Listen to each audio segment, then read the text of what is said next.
Brian. Welcome everyone to the GBSN Cross-Border Coffee Break on how the Fulbright Specialist Program offered an opportunity to 2 GBSN members. My name is Nicole Zephyrin. I'm the Communications Officer here at GBSN.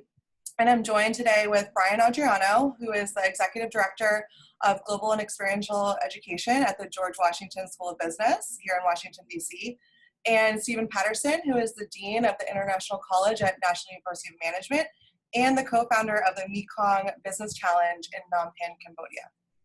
Welcome, both of you. Okay, so here's a rundown of today's agenda. I'll start off by giving a really brief about GBSN, and then I'll hand it over to Steve and Brian. They'll go into the Fulbright Specialist Program proposal, their analysis and recommendations, and then the product, which was the NUM Masters in Innovation and Management. They'll talk about their summary and reflections of their experience doing this together, and then what's next, so phase 2 and phase 3. At the end, we'll do a 5 to 10 minute Q&A. So participants, you'll all be muted throughout the entire presentation, but you can submit a question at any point throughout the presentation without disrupting it. To do that, click on the Q&A button you'll see on your toolbar circled in red, and then a box will pop up just like you see on the right, and you can type your question in. If you'd like to submit it anonymously, click the button that says send anonymously, and then click the send button. It'll put it in a queue, and then Brian and Steve can access it later when they're ready to answer the questions. Okay, so GBSN. GBSN is a network of 75 member schools in 40 countries. And our mission,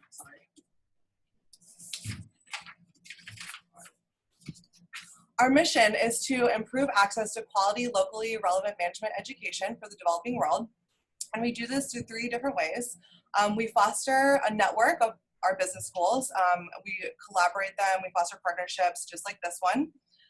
We promote best practice, again, like we're doing the webinar, so we'd like to share how this is done. And we also administer capacity building programs that help aid skills, that help teach entrepreneurship and management in a local region. If you'd like more information on GBSN, visit our website at gbsn.org. Okay, so I will turn it over to Brian, and he will begin his presentation. Great, thank you very much. I appreciate the opportunity to speak to you all today and share a little bit about the experience collaborating with the National University of Management. So as Nicole said, my name is Bryan Andriano, and I work in global and experiential education at the School of Business.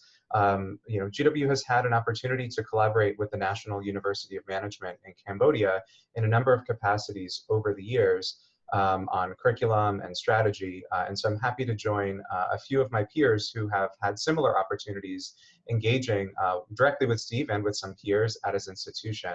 But I'm going to let Steve talk a little bit first about that kind of relationship and allow him to also talk a little bit about how NUM made the decision to engage in this program, because we think it's a great opportunity for GBSN member schools and individuals kind of around the world to try to engage in either capacity building or collaboration in a way that is partially supported by the US government. So Steve, I'll leave it to you. Okay, thanks, Brian. So I think we go to the next slide. Let's see if we can get the transition there. There we go. Okay, good.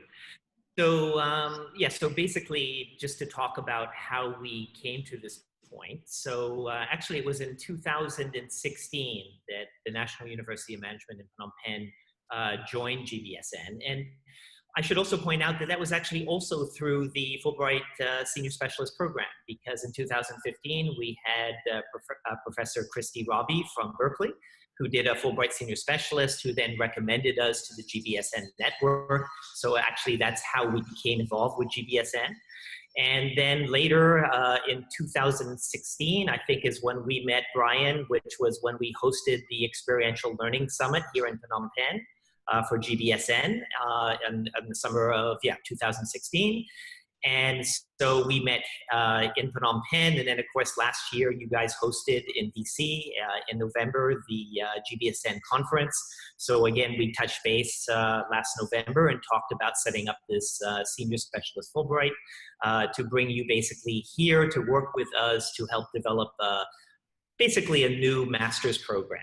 And so that's how this sort of connection came up through the Fulbright program and through GBSN. Okay, I think next slide. Yeah, so this is just a slide for the Fulbright. So when we say Fulbright, this is a Fulbright Senior Specialist Program. So this is the short-term, sort of 3 to 6 weeks where experts, you can invite experts from different universities in the US to come abroad, paid for obviously by the Fulbright program, but the local universities also do some cost sharing to help facilitate that process. And again, it has been a great experience for us, both connecting us to GBSN and then helping to develop this, this program on Masters of Innovation. Okay, so just talk a little bit about the program that we did in the environmental analysis. So as we look at the next slide, some of the challenges we face are the following. Increased competition.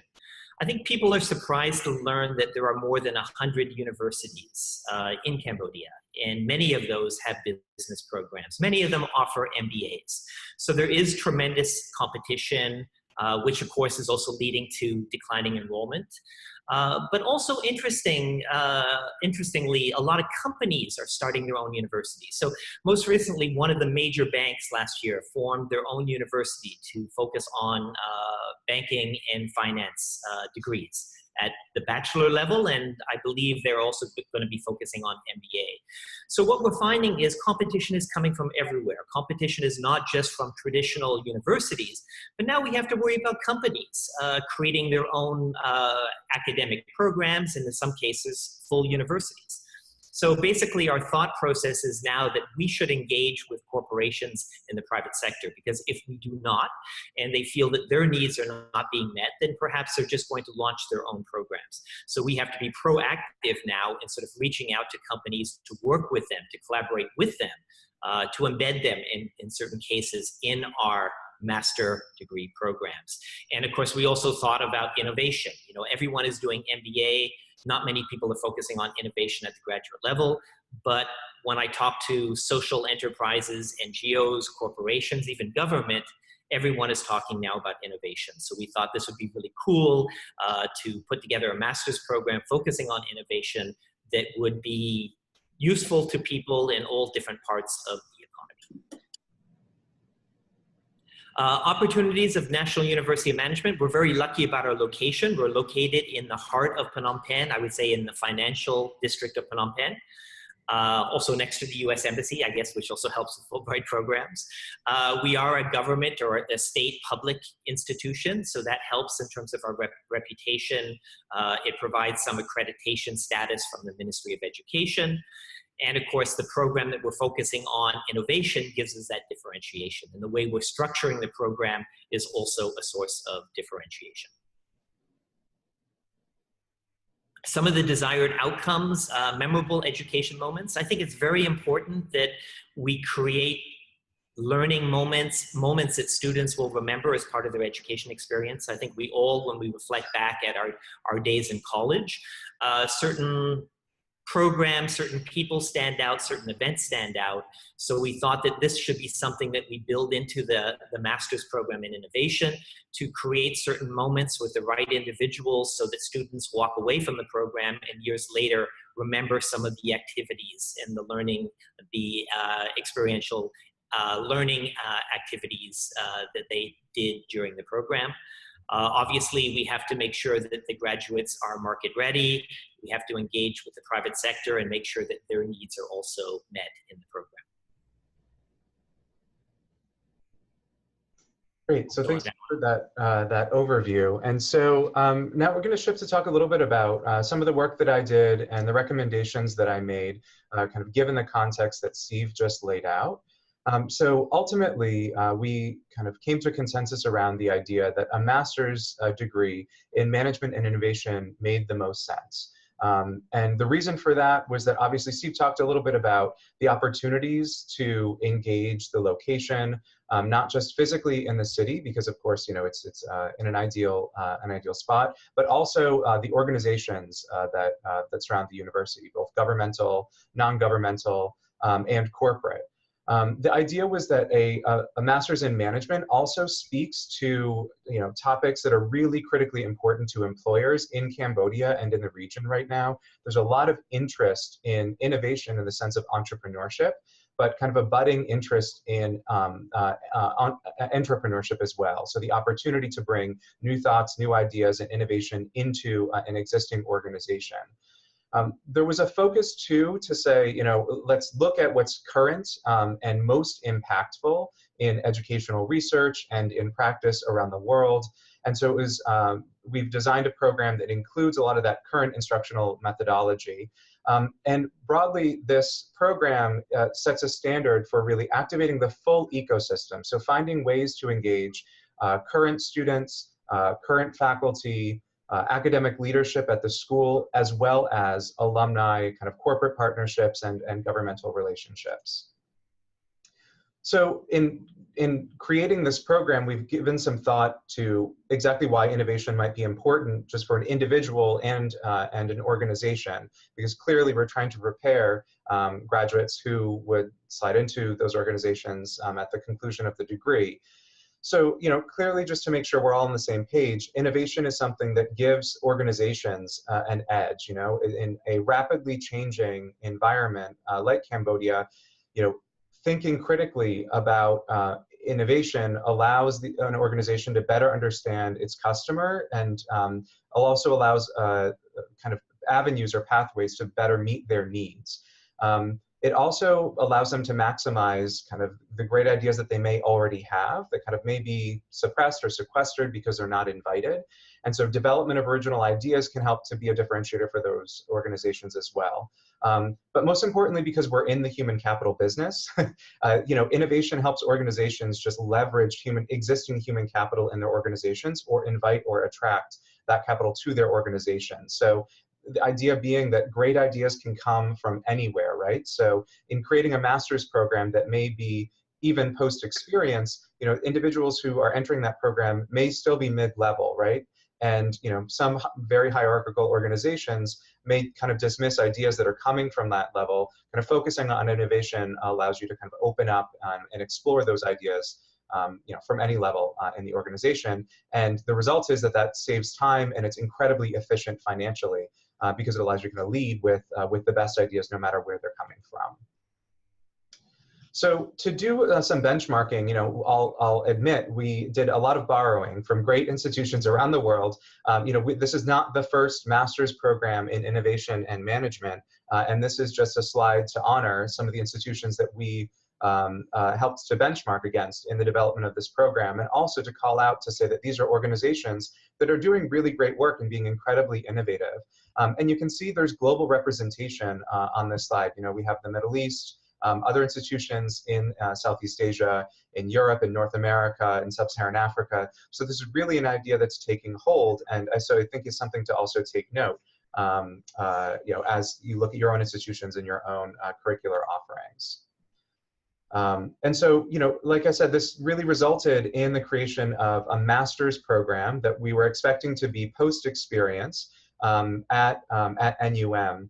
And so I want to, though, shift gears to Steve to allow him to talk a little bit more about some of the challenges of existing degree programs and why that kind of necessitated a revisit for new curriculum, but also a new design for a graduate degree program.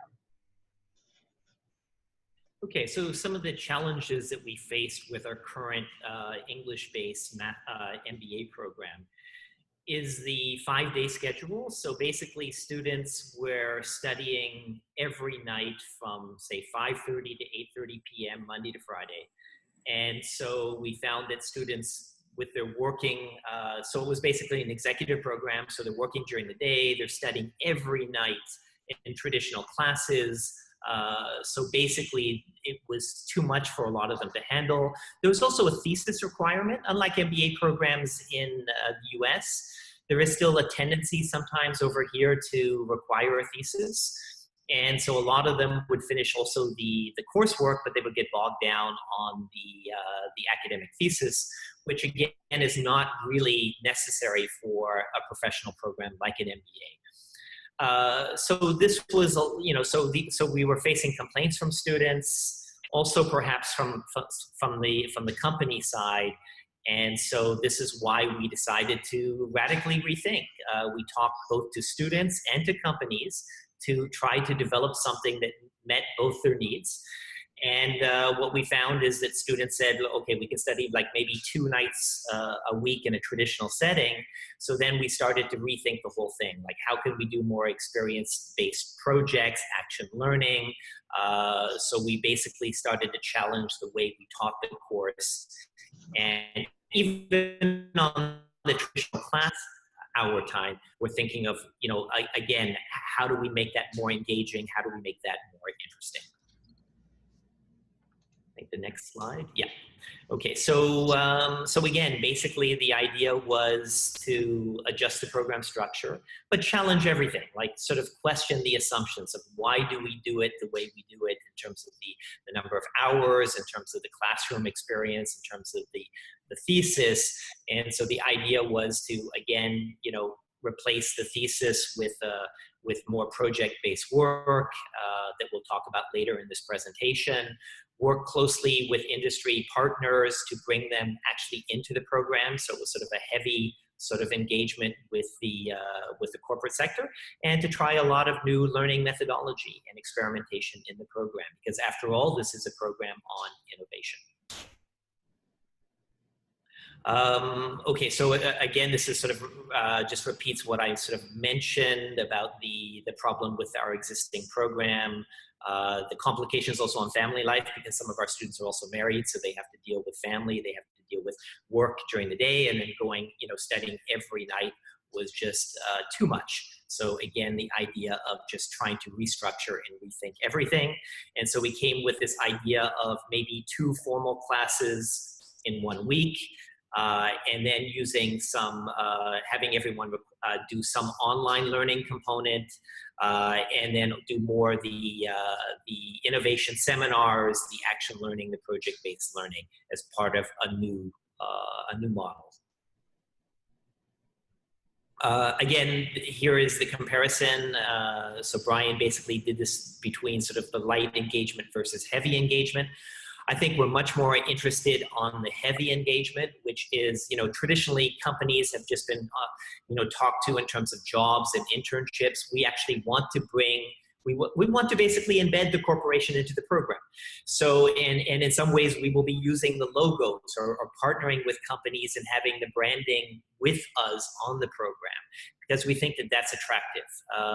Obviously, there are a lot of universities here in Phnom Penh who do the dual degrees with other universities around the world, but we thought, wouldn't it be really interesting to actually work with companies who have a lot of expertise in training capacity? And of course, but again, they don't always have the time to take on and teach a full course. So a lot of it is co-teaching, having 2 or 3 people do a course, doing these innovation seminars, which allows people to come in and share their experience, whether it's best leadership practices for CEOs, best HR practices for HR managers.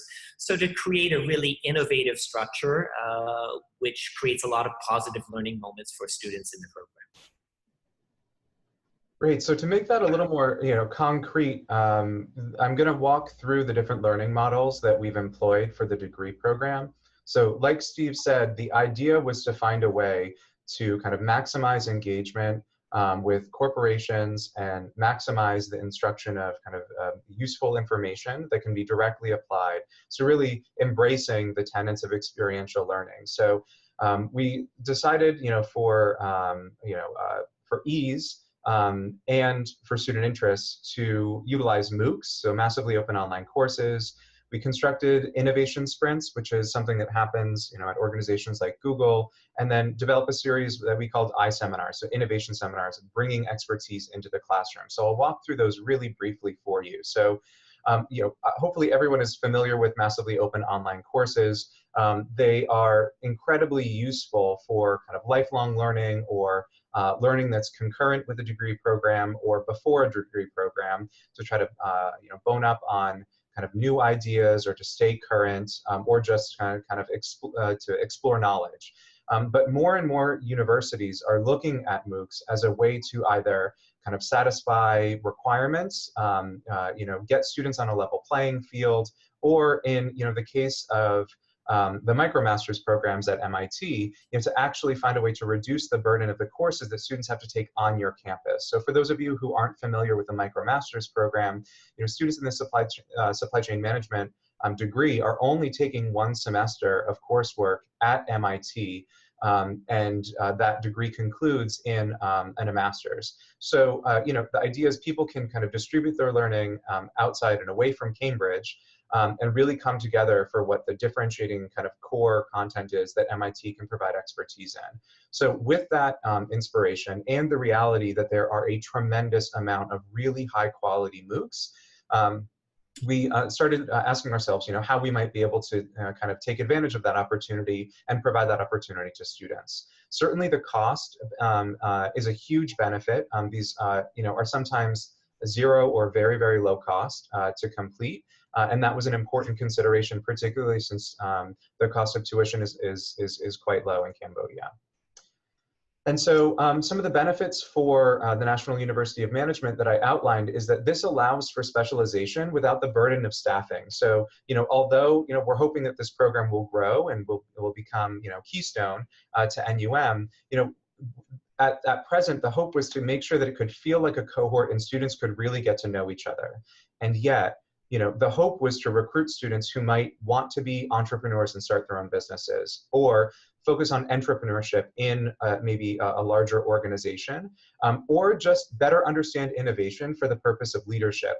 And that really, the size of the cohort constrains the number of electives that you could provide to satisfy the needs of really different aspects and areas in innovation. So the idea is, if we're encouraging students to take MOOCs, we also provide them access to thousands of online courses that can deliver content that NUM would just never be able to provide to them. It also honors the fact that, as Steve said, these are very busy individuals. Previously, it was a challenge for recruitment that there was a 5-day-a-week commitment. So in trying to think of ways that we could alleviate that burden, MOOCs allow students to do work sometimes, in some MOOCs, that's self-paced. Also, that might be at varied duration, because you could enroll in MOOCs in different calendars in different regions of the world, and also allow students to kind of select institutional affiliation. So, if a student wants to take a MOOC at Stanford, great. If they want to take one at University of Queensland, great too, right? Two high quality institutions, but the location or institution might be more meaningful to their profession or to their current employer. Also, in thinking about employers, MOOCs generally result in some sort of certification. It could be a document that explains that the course itself was completed. If you complete a series of them, it could kind of result in some other credential. And we thought that that might also be something that would be attractive to employers as well. And so this is just a sample of the MOOCs that we pulled, in thinking that could be really, really great. Everything from process-oriented MOOCs like design thinking and creativity for innovation, to something that, focuses exclusively on corporate social responsibility and corporate social innovation, topics that are of significance in Cambodia right now, but again, are really, really focused courses that might be difficult to staff. And so, shifting back to the Innovation Sprint courses. We thought too, these MOOCs are great. They allow people to kind of work independently and kind of gather knowledge that's very specific to them. But we also wanted to make sure that in this program, students had an opportunity to practice teaming and leadership skills. And so Innovation Sprints, would have the structure of kind of being a semester long, entirely based in teams, and competitive, right? So that students are presented with a challenge at the beginning of a semester, come together at a midpoint for some sort of update on their progress, and then get together for a final meeting that would kind of prepare them to present a solution to a challenge that's being faced by an organization. That innovation sprint itself could be taught by visiting faculty even from a corporation. So the thought being that a corporation presents the challenge and then is there as a backbone, kind of receiving feedback on progress and then ultimately helping to judge the final product. These innovation sprints, are patterned throughout the curriculum that we develop so that they could potentially also just be applying knowledge that's being delivered simultaneously in the core coursework. So, there is some criticism in experiential learning of doing kind of action-based, project-based learning early on in a curriculum because students have yet to kind of gather the knowledge. And yet, we're expecting students to be learning things throughout the duration of even the first semester of study. So, challenging that idea, these innovation sprints are patterned throughout throughout the full curriculum. And to that final point, we're hoping that these innovation sprints take theory and marry it with practice in a way that gets students to not only develop an understanding, a kind of a mature understanding of those concepts, but also gets them to understand the pattern of how kind of theory and knowledge excuse me, is consistently, should be intersected with application. And so that pattern of learning and then doing throughout the degree program might allow them to also embrace that moving forward. So some of you might be familiar with Google's design sprints and how they kind of use this methodology even for corporate development. It follows a pattern of understanding through validation. So to give you a little bit more on that, if that's not something you're familiar with, it's mapping out a problem itself, trying to think about a broad range of ideas that might be narrowed down into a select group of great ideas that could be applied to that challenge. Figure out how to kind of prototype a solution to that issue, develop the prototype itself, and then find a way to validate it with users. So clearly, not every challenge in business can be kind of marched through this model, but the hope is to find a corporate partner that would have a challenge that might fit this, given that it's a really useful model to be utilized in practice. And so walking through what the innovation sprint looks like in terms of a calendar, at the very beginning of the semester, that would look like a presentation of the problem by the corporate partner. And there could be a workshop on that day where methods are delivered. And you could apply a whole host of different frameworks to this process. You could use design thinking. You could use kind of the innovation sprint model that Google uses. You could use some of the more simple frameworks in project-based learning, and that's really up to NUM to decide. There's then periods of teamwork with a midpoint check-in on the inside. So again, this innovation sprint model allows a lot of the engagement and the work to be self-paced and external to the actual university experience itself, which we thought would be very helpful for working professionals who are used to being independent learners and workers on their own and also need to kind of manage multiple obligations throughout. So at the end of the semester, the idea is that there's a final presentation, students can hear each other's work, and that's evaluated for credit. That there isn't a faculty member teaching this course, but that final evaluation is in close collaboration with the corporate partner itself. So, to bring that into a concrete example, maybe the first year, the corporate partner comes in and says, okay, we're seeming to lose employees after the first year that we have them, and we need to find a way to kind of overcome that.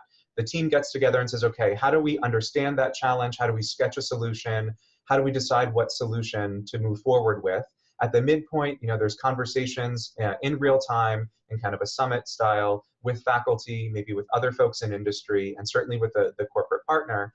There's another break for a teamwork period where the students are actually prototyping that solution, validating it with users in the marketplace, and then they would come together at the end for that final presentation. There was an organization that NUM identified as a potential corporate partner, so that's Smart Axiata, and they had expressed some interest in that kind of a model. So I'll turn it over to Steve to talk a little bit more about the project-based innovation capstone, which was the fourth model that we looked at for this degree program.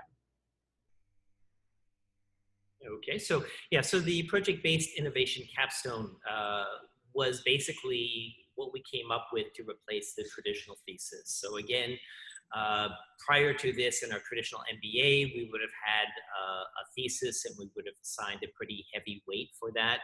So the idea was to replace it again with this, the Innovation Capstone project, which would hopefully, I mean, be tied into a specific company. So let's say, for example, that someone in the master's program was currently working with a corporation.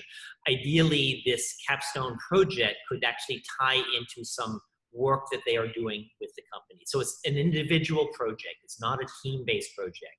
So unlike the sprint, which is a sort of a design challenge as a team, this is an individual project. Now, what I love about this is the outcome of this is a deck of slides. So basically, they will have to present a deck, not just to the academic people, the professors, but also to the actual people from the company.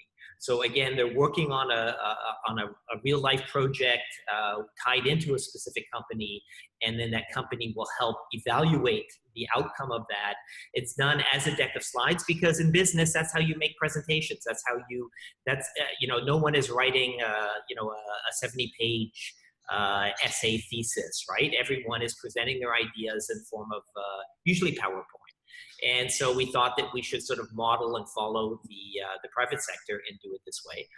And so, so again, we feel that this will be much more useful to the graduates because these are the skills that they have to have in terms of making presentations back in the corporate world. So this should tie in quite well.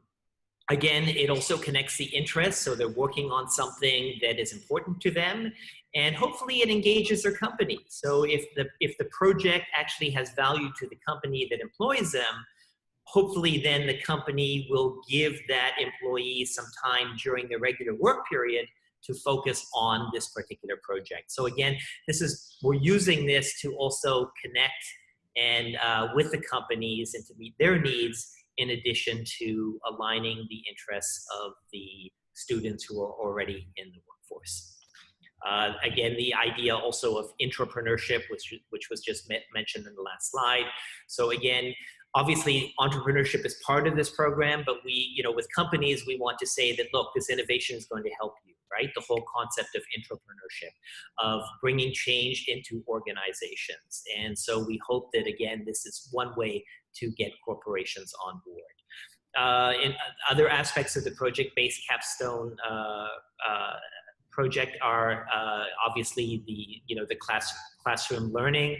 So also the quality, you know, the student performance, the flexibility. So it ties more into their career objectives, the objectives of the companies. So again, you know, this is the advantage of moving away from the traditional academic thesis and doing something that's much more practical and meets more needs. Okay, next slide. Yeah, and then the innovation seminars, which I really love. I think this is a really cool idea of bringing in different corporate leaders into the classroom, but basically doing things in short chunks of learning. I think this fits in two ways. I think in our society today, people have a more limited attention span. And even if you look at MOOCs, massive open online courses, you will find that the videos are all pretty small. So this sort of fits the limited attention span, but it also fits the needs of the experts. People that work, you know, people that are CEOs or head of HR functions, they have busy lives and they cannot teach, you know, a 3-month course. So being able to get people to come in and develop, basically deliver really interesting content in short innovation seminars, I think is really, really interesting approach to go. And of course, then we accredit basically these innovation seminars as we would courses. So again, taught by corporate leaders, you know, more interactive discussion, more relevant to in terms of their where they are going and what they are studying. So the idea again might be to have a CEO course on leadership and do a lot of these innovation seminars around leadership and have different CEOs come in and do different evenings. We've also had some senior ministers in the government who've actually volunteered and said they would love to come in and talk about leadership from the public sector experience. So we think that this is going to make it very this will help facilitate getting more interesting people into the classroom to engage and share their knowledge with the students. Great, thanks, Steve. We had another one here. One more for you. And again, I think this sort of just goes over what I've already mentioned, the benefits of the innovation seminar or iSeminar, benefits for the students, benefits on the professional development side, corporate visibility. And you know, I just think it is so, if I look at how we are doing MBAs programs right now, and again, you know, unfortunately we are behind a lot of the MBA methods in the United States. We're not using a lot of case method right now in our existing programs. I think it's too much textbook learning, and often the people that are doing the teaching don't have the real practical experience. So to be able to bring in professional HR people and CEOs and professional finance people into the program to share best practices, basically, through these innovation seminars, I think will be a real step forward for our students in our program going forward. Great. So to shift gears from local engagement to global engagement, it was really interesting to Steve and his colleagues to make sure that there could be global exposure as part of this program. You know, locally, you know, people are very interested in international travel. And certainly have the resources to do so. And so I hear more and more students are interested in making sure that these are part of their academic experiences. And certainly for NUM, you know, they've done a wonderful job of having international partnerships and engagements. You know, the partnership with GW started in the early 1990s. And so, you know, certainly we've been participating for quite some time in international collaboration. And so it makes sense to do that as part of what we had designed here. So, you know, we've included a global immersion program as part of this in a way too to make sure that students are able to apply a comparative lens to what they're learning in their classes as well. So this takes the format of a short course, you know, that would be 1 or 2 weeks in duration. The idea is the whole cohort would travel together on this program so that, you know, all of that kind of rich learning and experience that they're doing kind of separately in the MOOCs together as teams and in the classroom could then be applied and shared in an international collaboration. This is also where GBSN comes into play too. You know, so GBSN is a global network, and so this is an opportunity to say, well, where might we have partnerships that will allow our students to travel and kind of take advantage of their kind of local knowledge and expertise, and how can we make sure that those institutions benefit from engaging also with our students and our faculty. So that was an important piece to include.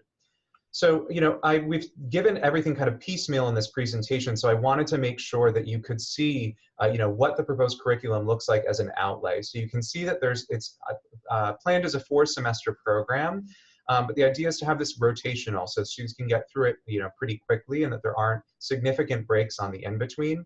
But you'll see, as I mentioned before, you know, that those innovation sprints are taking place, you know, during semester 1 and semester 2, where core content is being delivered. It'll set a kind of a pace for the program to say, too, you know, this program is not just about sitting back and learning, it's about learning and applying. And so if you recall, I mentioned that the innovation sprint can be related to core content. So you could imagine that, you know, the fundamentals of innovation course it's delivered, or something like data analysis, you know, could be a theme that's part of the challenge that the company is presenting in an innovation sprint. Similarly, financial management or project management, you know, could be the focus of a challenge in semester 2. Those innovation seminars, though, are spread out during semester 1, 2, and 3 with the idea that that kind of expertise from the corporate community and perspectives from the corporate community should be an intentional part of that curriculum, and that the project-based capstone, which previously was a thesis that took up the entire final semester, is spread out in a way that allows students to have an idea and kind of struggle with it, ideate, you know, shift and change over time, but that there are specific deliverables that are graded as mile markers to make sure that students are making good progress throughout. The MOOC elective is in semester 3, and we thought that that was probably a good time for students because they've had, you know, likely almost a year of coursework to kind of get a grounding, and then about a year of also work on their own capstone, and they could identify a MOOC that might be either helping to fill gaps that they may feel like they still have, or more importantly, kind of advance their knowledge in an area that's critically important to their capstone, or even to their employer as well. But we think that this design presents a pretty parsimonious solution, which really was a priority when we were talking about some of the main challenges with the demographics and students. And also, believe that it does help to set this institution apart from, a pretty crowded market in Phnom Penh and Cambodia more broadly. So since Steve is sitting in the Social Innovation Lab, I want to make sure that he has a chance to talk a little bit about that great resource and how it's also of use for this degree program. Sure, thanks, Brian. Yeah, earlier this year, we launched our Social Innovation Lab. We received some support from the EU to purchase equipment, and also from the private sector, from one of the large telecom companies here, Smart Axiata. And so basically, we're trying to leverage this lab also, which focuses on innovation, with our master's program in innovation. And basically what we have here is we have a lot of virtual reality, Oculus Rift, Oculus Go. We have several 3D printers here. We have an event space on one room, and the room that I'm actually in now is more of our incubation space. We actually have a really interesting startup right now called D-Mind Robotics, which actually came out of the University of Waterloo in Canada. Its founder is a Cambodian Canadian who is developing robots to do demining. So since obviously Cambodia still has landmines from the war legacy, they decided that they needed a satellite office, and we offered space at the university. Since they're in the accelerator program in Canada at the University of Waterloo, it made sense that they should also partner with a university here. So they have set up their satellite office here in our lab, and they're currently testing the robots to do demining here. And so this is sort of an interesting way that we can collaborate from university to university, from country to country. And so we plan to use basically a lot of the resources that we have here to leverage that strength with our new master's program in innovation. And again, when we say innovation, innovation is also social, it's for the corporate, it's for the government sector. So the types of people that we will be recruiting for this program will be diverse. They will come from different backgrounds. And so there will also be some component in the program dealing with social innovation. Tuition, obviously we've talked about this. We have a lot of strategies. We're going to be charging a higher price, obviously, for the tuition compared to our existing programs.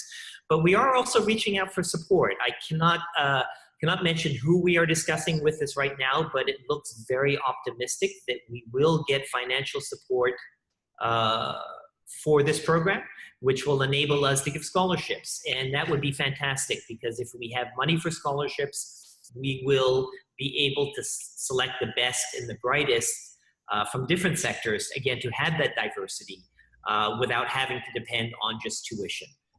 Because if you just do it on a tuition basis, obviously not everyone can afford the program. So having a substantial scholarship fund, and it should be substantial if we get the green light, and again, it is looking very positive, will help provide some subsidies on the scholarship side, and also some other resources, and also helping us to connect with some US-based companies. So we're really optimistic that we will be able to get this program off the ground by the end of this year, probably the latest January of next year.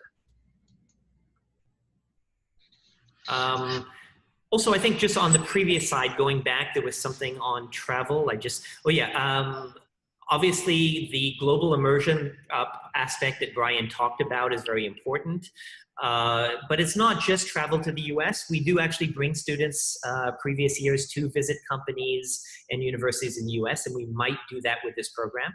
But also last month, working with the US Embassy and also working with Smart Axiata and the Ministry of Post and Telecommunications in Cambodia, we brought a big group of people to the Echelon Entrepreneurship Competition in Singapore. And the US Embassy was very good in opening up meetings with us and visits to Facebook in Singapore. Singapore, to Salesforce in Singapore, and also Microsoft. And it was a realization that we're in Singapore, that we can deal with some of the best American brands in Singapore. The flights to Singapore from Phnom Penh are very cheap with discounted airlines now. And of course, you have Nanyang, which is also a partner of GBSN and NUS and so forth. And so we started talking to the US Embassy saying, hey, you know, we could put together a really amazing global immersion program in Singapore, where we bring people in and we interact with corporations and have talks with different companies, but also have some academic component from the university, presumably maybe even the partner GBSN University, Nanyang in Singapore. So it's just a realization that going global, you know, within our ASEAN neighborhood, there's also tremendous resources. And of course, you don't require visas for people in Cambodia to go to Singapore. So it solves a lot of bureaucratic problems. But again, we still, I think US is still on our radar. We would still love to do something there, but also the realization that Singapore also has so many amazing companies and universities that we can also tap into. Okay, also, let me see. So again, this is, you know, just talking, I think, about what we've already talked about in terms of location, you know, in terms of the instruction methodology. So I think this is basically just a repetition, this slide, of what we talked about already. Yeah, and again, program results, we talked about the memorable education moments. And again, I'm a big believer in this. There's a really good book called The Power of Moments, written by the Heath brothers, who talk about behavioral change and creating these sort of memorable moments, whether it's from the corporation side, but also on the education side. And so I think we want to have a program where people walk away from, and the alumni from this program, say 10 years later, remember the certain innovation labs, remember the, you know, the travel experience to Singapore, to the US, specific speakers in the program, or they remember the design challenges, the sprints. So we want to create a lot of really positive moments that the students have from this program, that they will take with them throughout their professional life. And I think we can definitely do this. And I think we have something here that can certainly have tremendous impact in terms of this sort of creating the right educational moments. Again, something that ties into the needs of corporations and social enterprises and startups and NGOs, and also the government sector, which again also very much needs innovation. So by engaging them and by engaging in the ecosystem, this helps us to figure out what their needs are and get them, again, not just giving advice, but basically embedding them in the program so that they have a clear stake in the outcome of what we accomplish here. We also have a phase 2 and a phase 3. The phase 2 is basically how can we leverage some of this to our undergraduate program. We do have in our International College an English-based Bachelor of Business Administration program right now, which focuses on mostly international business. But we thought maybe we should have something on the innovation side, and maybe we can take this pilot, hopefully a successful pilot, and bring this into our undergraduate level, and also have some shared courses between year 4 undergraduate students and the master level students. So again, it's extending the impact into down into our undergraduate programs. And phase 3 is just other master programs in other areas. You know, innovation is also important. But again, I would say right now we're very much focused on phase 1, on creating a successful pilot. And once we have that pilot, and once we can replicate that, then we can start looking at the different phases going forward. Great, and so now we're at Q&A period.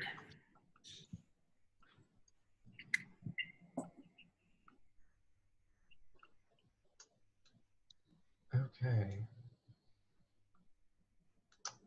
We have a question, Steve, if you don't mind, for you. So how long did the Fulbright application take, and what were some of the resource requirements of NUM?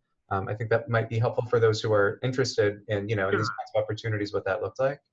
Okay, from our side here on the university, because I think you can also add in a lot to this in terms of how you got into the database system and so forth. Yep. But one of the requirements we have, and first of all, we engage with the embassy, right? So the public affairs department at the embassy here runs the program.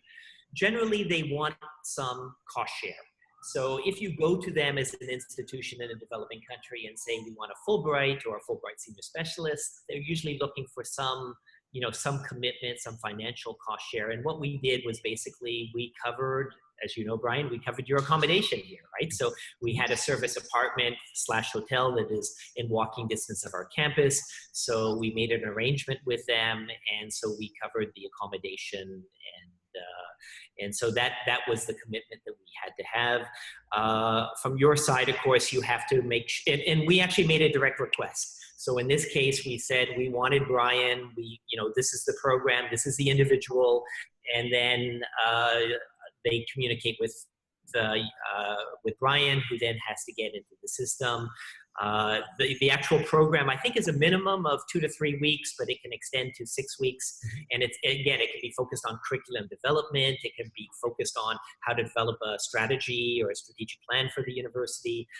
It actually does give some guidelines in terms of what are the areas that they prefer to support. And so maybe, Bryan, you can talk a little bit from your side, how long it took, how bureaucratic it was. Sure. Yeah, absolutely. Yeah. I mean, you would assume that with a program that provides such a substantial opportunity, they are careful with the application process. So I will say, all told, it took about 3.5 months for me to get from interested all the way through approved on the Fulbright side. And that's definitely kind of fast-tracked, knowing that there was an organization that was interested in a placement. But to describe the way that the program itself is structured, really, if you think about it, there are kind of two sides.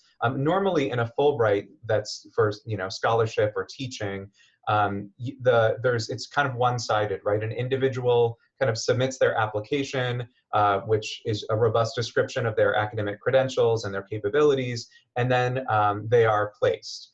In this, the structure is a little bit different. Because they're project-based, there needs to be a tight coupling between the expertise of those who are selected and the projects that they're placed on. So the applications come from both sides. So Steve just mentioned the process that he went through on NUM's side to say, yes, we're interested in a project. It would have this scope. On that side, the Fulbright Commission would either accept or deny the institution. On the other side, there are individuals that can just apply based on their expertise and say, I have expertise in accreditation or in, finance curriculum. And both the organization and individuals can be accepted. And then there's actually a list of projects. So Fulbright in this way, less so than in other permutations of the Fulbright program, plays a role in matching institutions and experts. So in the purest form, someone with expertise applies, an institution applies, Fulbright steps in and says, hey, I hear that Bryan may be a good fit for your need at NUM. So that's the kind of formal official track. Another track which they encourage is for institutions to step forward and say, we're interested in hosting someone for a challenge that we face. This, here are the kind of delimitations of that challenge. And we know that there is someone at George Washington University who can be of assistance, and we would like them to come in.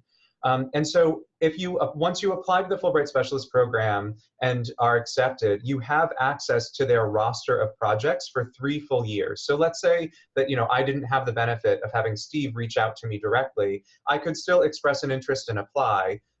And have access to that full list of all of the universities and all their challenges around the world. And then it's almost like a dating service. I basically express interest and say, hey, I'm interested. I see that this university in Kenya has a challenge, and would you approach them and see if I'm a good fit for them? And then there's a bit of a back and forth. There's certainly a benefit, I think, to having the institution express interest in an individual. Certainly these are short projects, right? So between 2 and 6 weeks. And so the more you know each other on the front end, the better you can understand their needs. I think the more quickly you can produce something that's useful for them. And so, yeah, so I think there is certainly a benefit on that side. But yeah, I think overall, the only requirements are from the participants, they have to be a US citizen and hold a terminal degree or have substantial professional experience that would be kind of the equivalent of expertise knowledge that, that would be a terminal degree. So lots of good questions here.